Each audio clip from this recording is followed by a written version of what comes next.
Hello, everyone.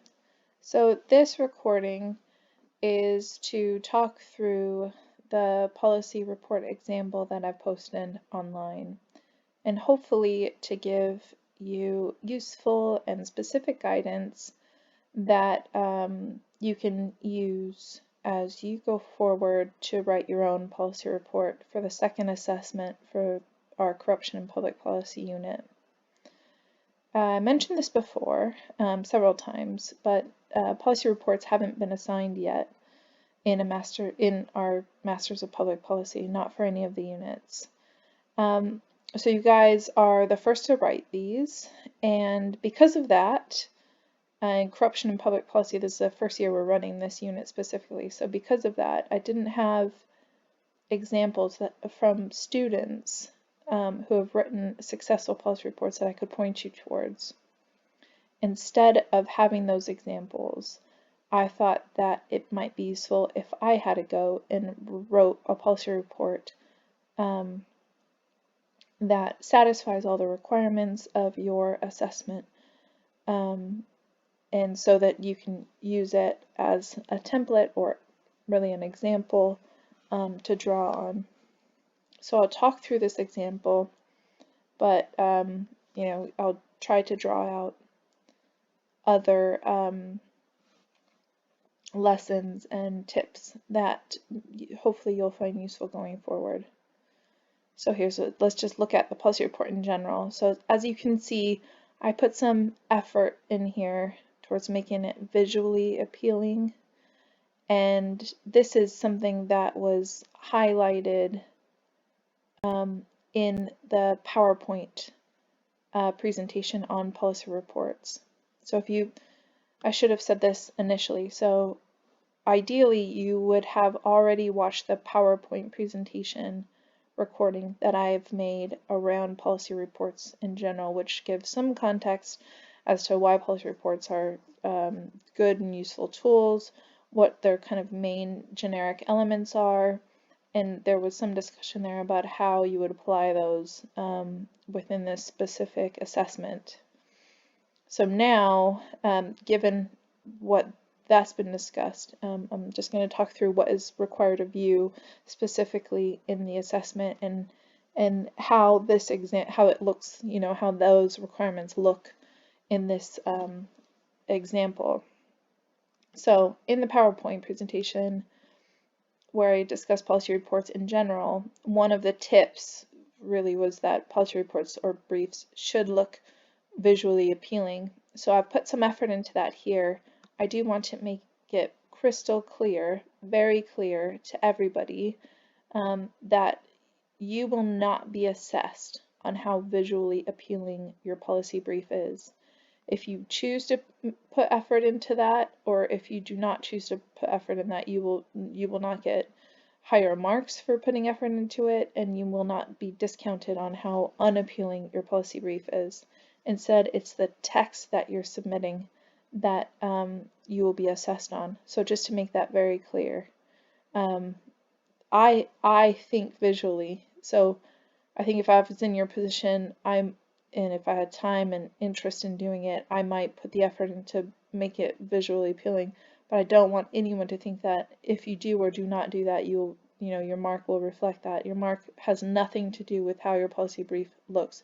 You can submit a regular Word document, a normal Word document without, any sort of like different fonts or formatting or pictures, and that can be just as successful as someone who has, taken the time to,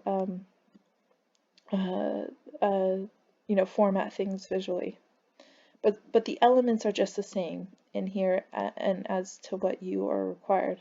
So one of the first things I said in the previous PowerPoint is that you should have a title, and I suggest that you make this title quick to the point. You can make it interesting. This one's not particularly interesting or catchy, so I've just chosen Will Anti-Corruption Awareness Raising Efforts Work to Tackle Corruption in Papua New Guinea. That is the focus of this policy report. There's nothing else to it. So your policy report Just as a reminder, but this is covered in the previous PowerPoint and it's outlined in the assessment that was shared earlier in the term. But you have to choose at least one intervention, and I think it makes sense to focus on only one anti-corruption intervention, and also choose a country, right? So there's two choices there, an intervention and a country. You cannot choose anti-corruption awareness raising just because this is what the example focuses on, and you cannot choose Papua New Guinea. So any other country, any pairing of another country and an intervention would work for this. And the purpose of this policy report is to assess whether or not the chosen intervention, so in this case anti-corruption awareness raising, would likely reduce corruption in the chosen country. And it doesn't have to be corruption in general. You could focus on a specific corruption problem. For example, if you're interested in bribery, and then it would make sense that you assess the effectiveness of a specific bribery-focused anti-corruption intervention. If you're interested in transnational corruption, then it's important that you assess specific policy tools that are meant and aimed to tackle transnational corruption. Transnational corruption goes across borders, of course, but still, I want you to choose one country.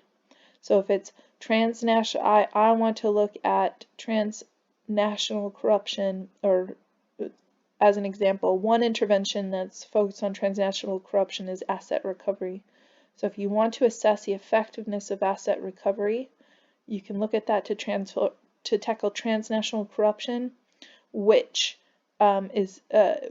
so the policy space is, for example, within the country you're choosing. So in that example, maybe the title would be, should the UK, as the country chosen, just as an example, adopt or pursue asset recovery abroad in order to tackle transnational corruption? I'm sorry, asset recovery at home in order to tackle transnational corruption. So the point of the policy brief is to give advice to a national government about whether or not they will pursue or should pursue a specific anti-corruption intervention to tackle corruption, either in general or a specific type of corruption. It depends on the intervention. Just as to draw on this example, awareness raising is really thought to tackle corruption at sort of all levels, so that's why it's not specified here. But many interventions are focused on specific types of corruption. One kind of interesting intervention is I paid a bribe, so that's what it's called. They're essentially hotlines. They kind of take different shapes in different countries, but a generic way is a hotline where you call in and citizens call in and they say where and when they paid a bribe and for how much. And with those tips, the authoritative body can investigate and prosecute. That's the idea between I paid a bribe. So for that, you could say, will an intervention like I pay a bribe tackle bribery in whatever country you choose? So because that's a bribery-focused intervention, you then want to assess the corruption problem of bribery itself. So okay, so just to summarize, you need an intervention, and a country, and you will write the policy report with the intervention's focus on corruption in mind. If the focus is on bribery, then the policy report is about whether or not that intervention will reduce bribery in the country. If the focus is on bureaucratic corruption in general, then you're going to write the policy report with, in mind with a focus on bureaucratic corruption specifically. If it's on grand corruption, then you want to focus on grand corruption in the country. So keep that in mind, that every intervention certain interventions may have specific corruption problems in mind, and you want to write the policy report around that context. Okay, but just to move on to walk through this example. So I've put front and center the policy recommendation, which is awareness raising efforts should not be pursued in Papua New Guinea. This is essentially the conclusion of this policy report, right? So it works very differently to what we would think of it as an essay. And the reason is, again, the purpose of a policy report is to highlight and to underline and to draw attention towards the recommendation. So all the information is up front and center. I suggest you do the same. So you put your policy recommendation right at the top. But the point of the policy brief is to explain, how did you arrive at this recommendation? Why is this recommendation sound, and why does it make sense that this recommendation follows from what you review? Now I also have an executive summary. So these are the 4 or 5 bullet point sentences that summarize everything that you've just written about in the rest of the policy brief. Again, if a policymaker has 2 minutes to read this, they could just focus and read this box, the recommendation and the main points. So the main points I've highlighted here is that several forms of corruption in Papua New Guinea are widespread and systemic. Anti-corruption awareness messages are intended to motivate, so that there's a statement there. The first statement is about the context of corruption in Papua New Guinea. The second statement I have there is about how it is we think that the intervention is likely to work to reduce corruption.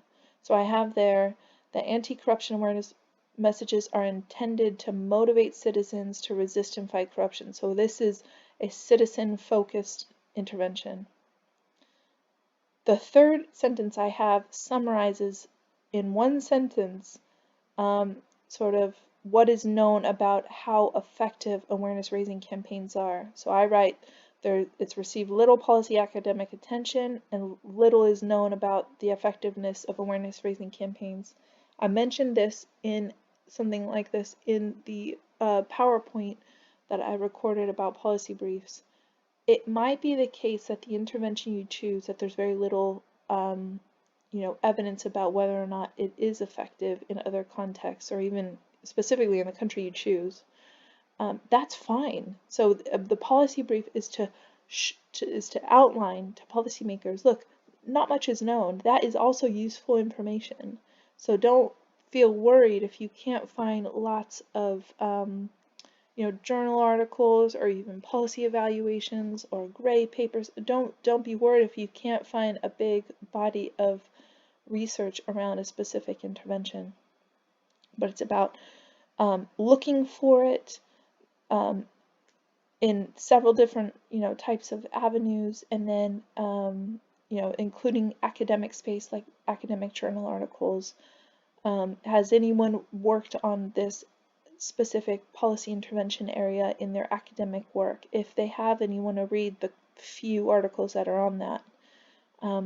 And then it's also about looking at the 2 DFID papers that I assigned. One written 2012 by Johnson, Taxell, and Zom, I think, and then another written by Alina Rocho Menakol, and I think Taxell again.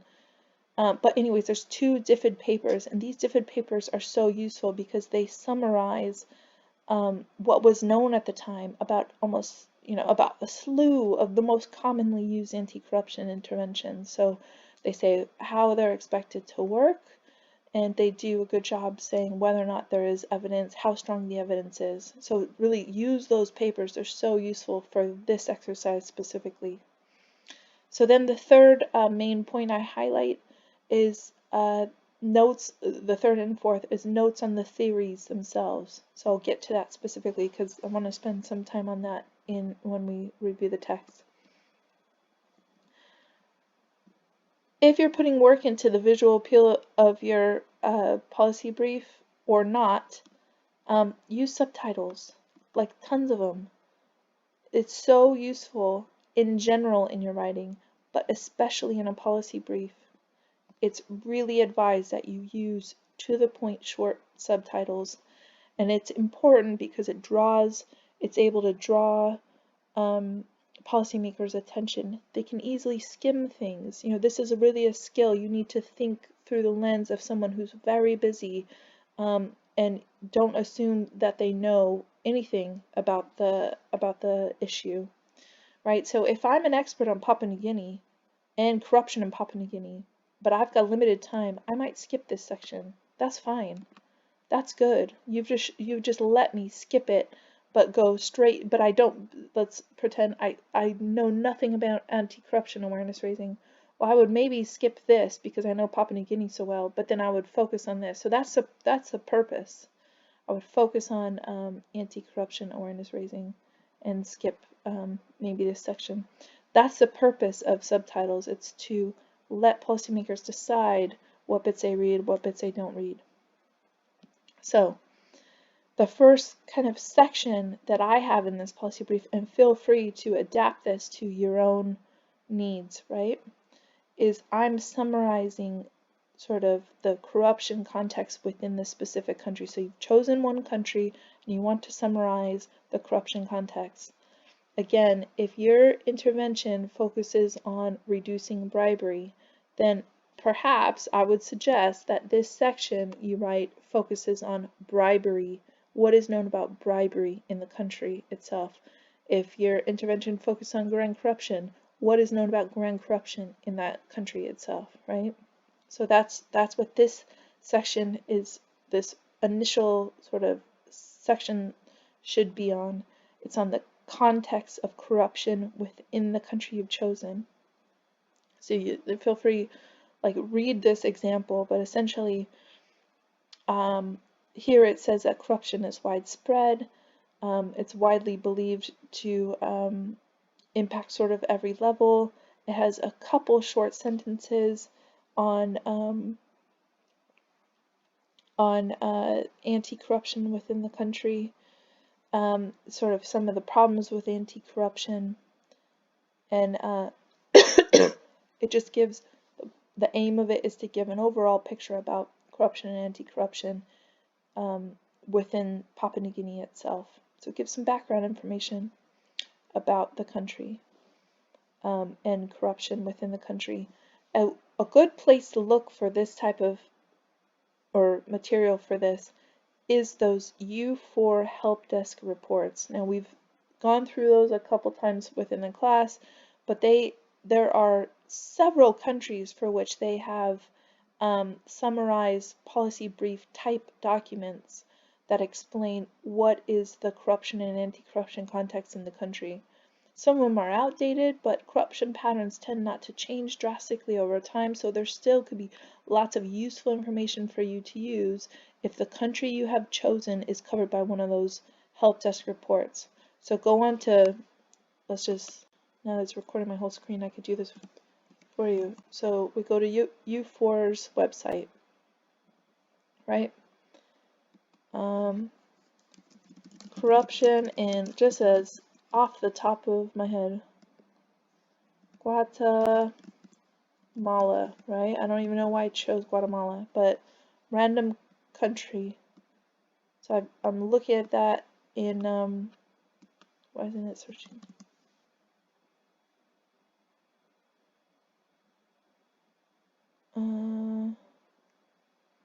I think these are help desk answers.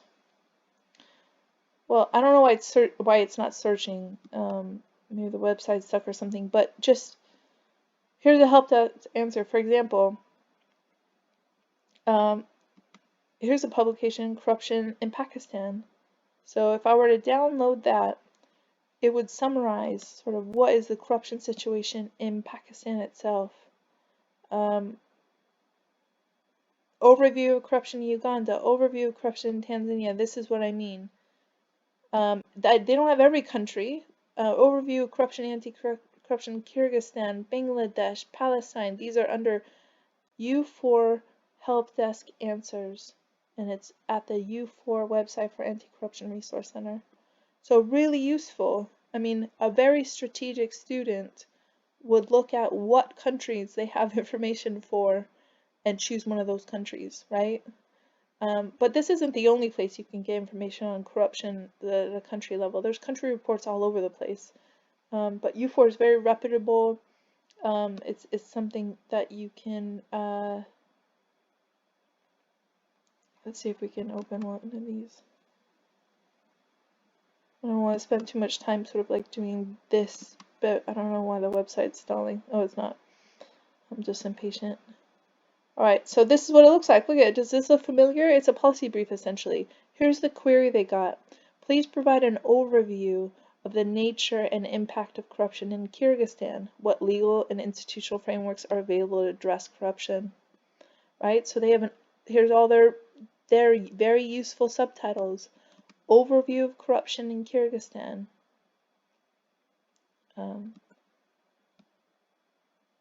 Nature of corruption challenges, extent of corruption, right? So there's lots of useful information in these U4 help desk reports. Other organizations also produce country-specific reports, and it's about teasing out what are the general sort of things that are relevant to your intervention out of reports like that you can draw in. And always citing the report, right? I think I'm citing some of these reports here too. I don't know. Here's another. Bertelsmann Foundation also do country reports that can be useful. I found one on Papua New Guinea specifically. So certain countries, lots of countries have Transparency International chapters as well, right? Transparency International, Papua New Guinea, 2015. Those are a great wealth of resources for information about the corruption situation. All right, so first section, just describe the corruption problem, especially as it relates to your intervention. The second one, you want to describe the intervention, right? So this is not specific to your country, but just the intervention. This is to give the policymaker some context to understand what is the intervention, who's using it, where is it being used. Sorry, and what is sort of the idea behind it, right? So I've chosen anti-corruption awareness raising efforts. The first thing I'm telling them is that anti-corruption anti-corruption awareness raising has a prominent role in most donor-funded anti-corruption programs. And I got that, from my own writing, but it's out there, right? There's some stuff to suggest that it's everywhere. And so I've done my reading on anti-corruption awareness raising itself. And then it's very important in this section that you not only give some context, you describe how it's supposed to work. So here I say awareness raising comes in lots of different forms, billboards, posters, and then I explain why should we expect that anti-corruption evidence or anti-corruption awareness raising will even reduce corruption. And here's the logic, and it's brief, right? I just highlight here. Those optimistic about the power of awareness raising hope that anti-corruption messaging will motivate the public to reject opportunities to engage in corruption, report corruption that they witness, and get involved in anti-corruption movements, right? So it's important to not only in this section where you're describing the intervention, so describe what the intervention is. What does it look like in day-to-day life? Give an example even, in a different country.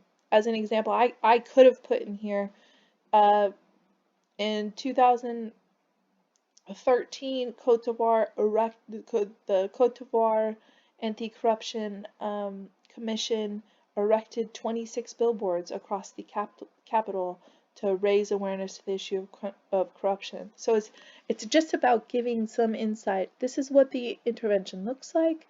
This is how we expect it to make a difference, right?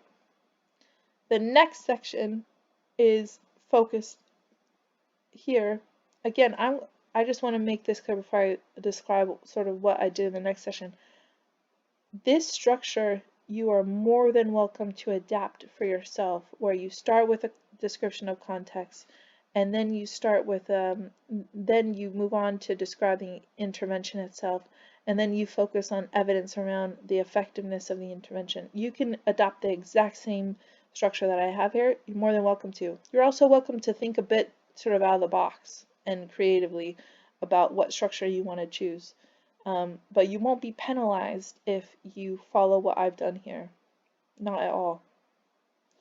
Okay, so I think, and the reason why just to expand on that, the reason why you won't be penalized for that is because this is not a exercise intended to, I'm under no illusion that you will be able to demonstrate in-depth critical thinking in this policy brief. That's not the purpose of a policy brief. That's the purpose of an argumentative essay for an academic setting. The purpose of this policy brief is to see, and this is what you're going to be assessed on, are you ticking all the boxes that are expected of you? And are you writing in a clear, concise way? And does the policy recommendation that you arrive at, that you're underlining, that your report concludes with, is that policy recommendation logical given the evidence and what you've presented in your policy brief? So does your policy brief, is it clear, concise, to the point, and does the policy recommendation that you've come up with follow from all the points that you've summarized? So those are the main points of what you'll be assessed on.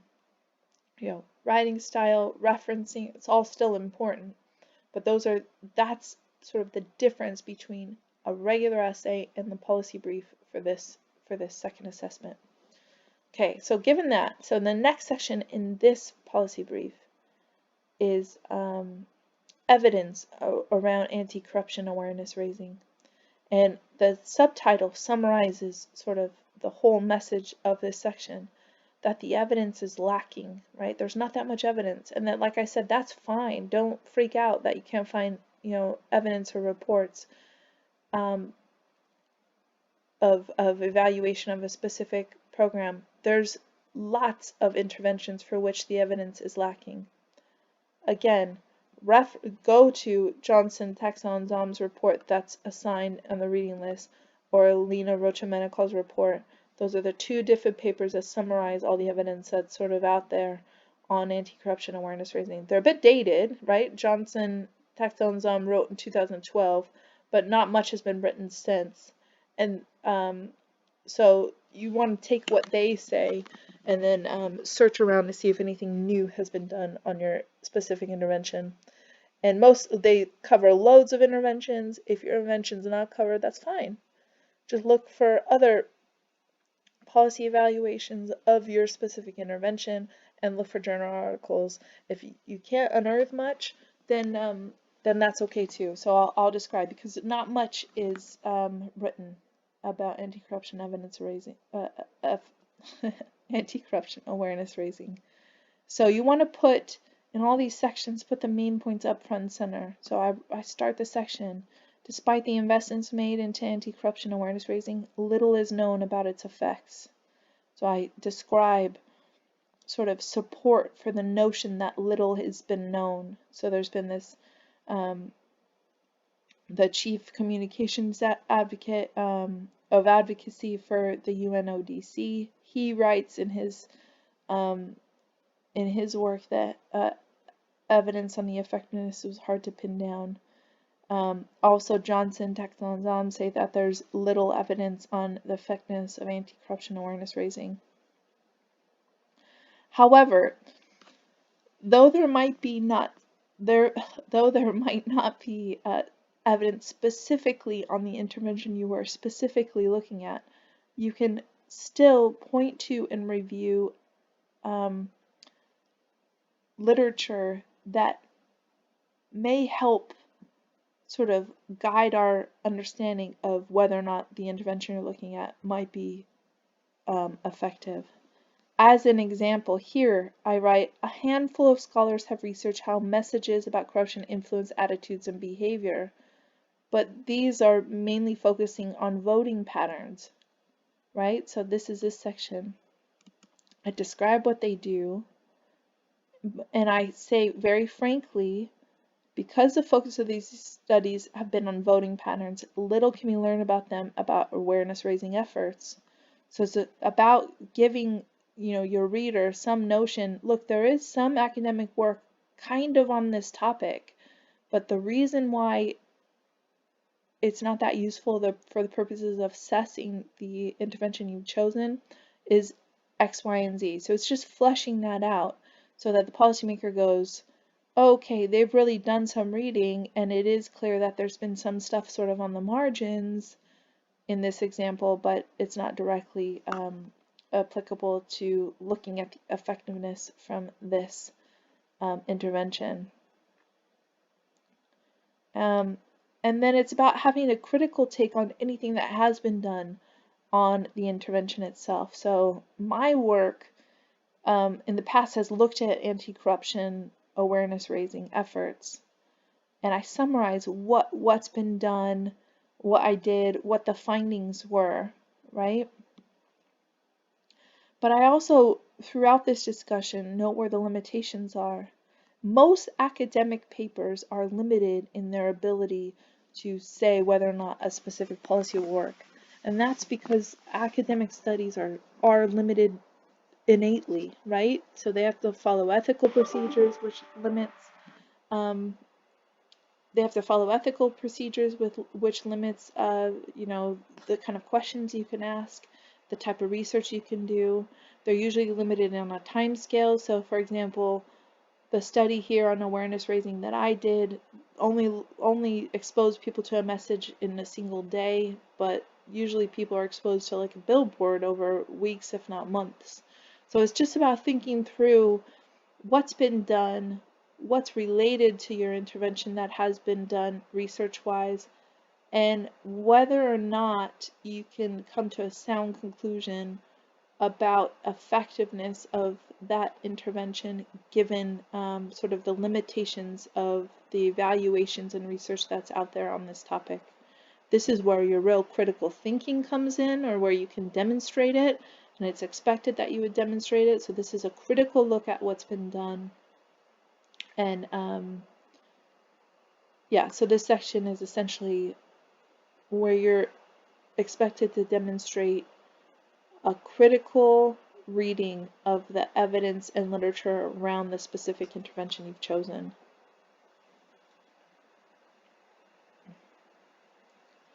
So the next substantial section of your policy brief is to focus and apply the theoretical insights from two theories, right? This is a requirement of the policy brief itself, of the second assessment. So what's required is that you apply theoretical insights from two theories that we covered in the class and those insights are applied to come up with some conclusions or arguments about whether or not the intervention you've chosen will be effective. And I realize that this might be kind of like the hardest or like the most difficult thing to wrap your head around, just because I think I've done maybe a poor job in the previous PowerPoint of explaining this. So I want to spend some time just explaining here as clear as I can about sort of what is expected. So in this thing, you'll choose two theories. The theories chosen here are collective action theory and functionality theory. Those are two theories. So the aim is to think through what in the theory, the theoretical work on anti-corruption under collective action theory and functionality, given that theoretical work, should we expect awareness raising to be impactful, and if so, in what way? So, taking collective action theory, I've given just a tiny bit of context about collective action theory itself, and then I focus in on one of the primary arguments. Essentially, it's that the more people perceive corruption to be a widespread problem, the more that they will participate in corruption themselves, right? So that's sort of the primary tenet of corruption as a collective action problem literature, is that the more people think that corruption is widespread, the more willing they'll engage in it. And I explain it just briefly in this paragraph here, right? So this is the logic of the theory. And then it's about, so I've explained the logic of the theory, and then I've applied it. So what does that logic imply with respect to how effective my intervention will be? So here, again, putting the absolute conclusion of this set of analysis up front. So importantly, this logic implies that awareness-raising messages may backfire, and it's about explaining why is that the case, right? So I say here, because awareness-raising efforts essentially heighten awareness about the fact that corruption is widespread, they may inadvertently, unintentionally reduce willingness of citizens to get involved in the fight against corruption. And this relates to, right? So I make it clear that this relates to this primary argument that's made in the corruption as a collective action problem literature. So in this section, you pick two theories, and you should describe sort of the theoretical insight that you're going to focus on. Here it was this argument in collective action theory that the more people perceive corruption to be widespread, the more they'll participate in it. And then it's about teasing out what does that insight imply with respect to how effective we think the intervention you've chosen will be. Okay, the same is done here with functionality. So it's about giving some idea as to what functionality is. So the logic behind functionality is that people sometimes engage in corruption because doing so is a useful way to solve everyday problems they face. And then it's about applying that logic to suggest whether or not anti-corruption awareness-raising activities will be impactful. So that's the analysis, right? Given this logic, we expect, or I expect, that anti-corruption awareness-raising activities would not be impactful. And then explaining your logic there. So why is that the case? What, just really in a concise way, though, describing the logic behind why you think the theoretical insights would suggest that one is effective or not, right? So in both cases, I've interpreted the insights from these theories suggest that awareness-raising efforts might not be impactful. That's nice. What you might find is that one theory, the implications from one theory would suggest that your intervention would be impactful, while the other one wouldn't be, right? So then you have conflicting ideas within the theoretical literature. That's fine too. And then I summarize it at the end. The summary really is to just focus in on why it is that you've come up with this policy recommendation that you've highlighted at the top. So it's taking all the parts that you've written already. There's nothing new in this summary, right? So the policy implications of everything I've written so far is that anti-corruption awareness raising efforts are unlikely to be effective. And here I'm just summarizing the main points from all of the bullet point sections. So all forms of corruption are thought to be pervasive and systemic in PNG. How might anti-corruption awareness raising efforts fare in such a context? So this is just a note on the context, which is that first section in the policy brief. The next section, I briefly summarize the evidence around awareness-raising efforts. So given the lack of strong evidence and research on the topic, it's difficult to say whether awareness-raising messages are having an effect in any context.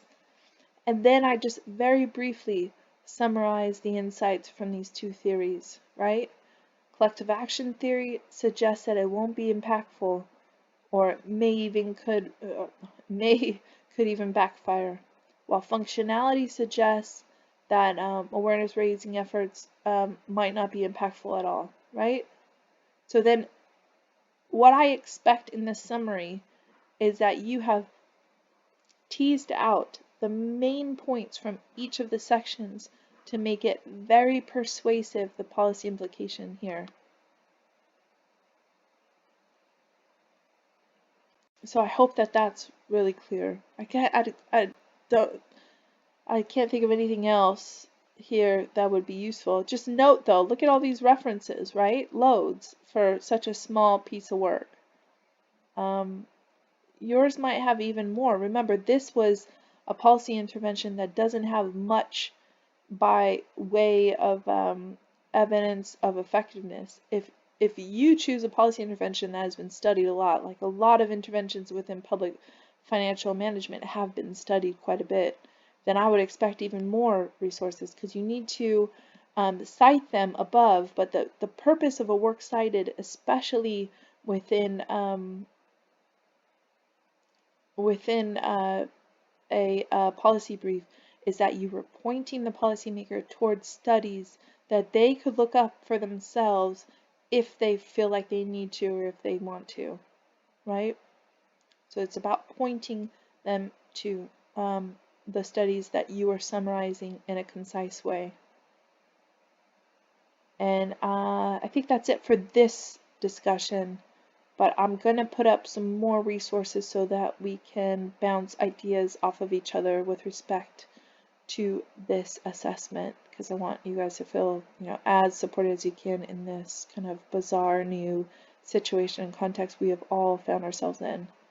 So, okay, that's it for this.